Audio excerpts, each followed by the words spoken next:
ലൈഫിൽ നമുക്ക് എന്ത് പ്രശ്നം വന്നാലും നമുക്ക് നേരിടാനുള്ള ചങ്കുറപ്പ് ഇപ്പൊ ഉണ്ടല്ലേ. കാരണം ഇപ്പൊ നമ്മൾ കുറെ കേൾക്കുന്ന കാര്യമാണ് 90s കിഡ്സ്, 20 കിഡ്സ്, 80 കിഡ്സ് എന്നൊക്കെ പറഞ്ഞിട്ട്. ഇപ്പം ഞാനിപ്പോ 90 കിഡ്സ് ആണ്. ഇപ്പം നമ്മൾ മുന്നോട്ട് ഇങ്ങോട്ട് വന്ന് കഴിയുമ്പോഴാണ് നമുക്ക് ഓരോരോ കാര്യങ്ങൾ നമുക്ക് മനസ്സിലായി വരുന്നത്. ജീവിതത്തില് നമുക്ക് എന്തെങ്കിലും ആയിത്തീരണം എന്ന് നമുക്ക് ഒരു ഘട്ടത്തിലേക്ക് എത്തുന്നത് നമുക്ക് ഒരുപാട് നമ്മൾ താഴേക്ക് പോയി കഴിയുമ്പോഴായിരിക്കും. അങ്ങ് കയറി വരാൻ വേണ്ടിയിട്ട് നമ്മൾ ശ്രമിക്കുന്ന ഒരു ഘടകങ്ങളുണ്ട്. അവിടെ നമ്മൾ തോറ്റു പോകുന്നത്. ഇന്നത്തെ എന്റെ മെയിൻ ഡ്യൂട്ടി എന്താണെന്നറിയാമോ? ഇപ്പൊ ഞാനൊരു ചെറിയ ബിസിനസിന്റെ പുറകെയാണ്. ബിസിനസ് ഒന്നും പറയാൻ പറ്റത്തില്ല, ചെറിയ കാര്യങ്ങൾ.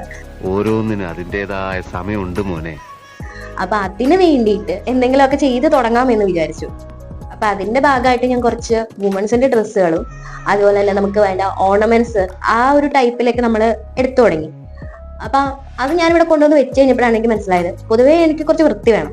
മൊത്തം നല്ല അടുക്കി പറക്കി ഇങ്ങനെ ക്ലീൻ ചെയ്തായിട്ട് വെക്കുക. വെച്ച് കഴിഞ്ഞപ്പോഴത്തേക്കും ഇപ്പോ മെയിൻ ഹാളില് ഇങ്ങനെ കുന്നുകൂടി കിടക്കുന്ന രീതിയിൽ കിടക്കുക.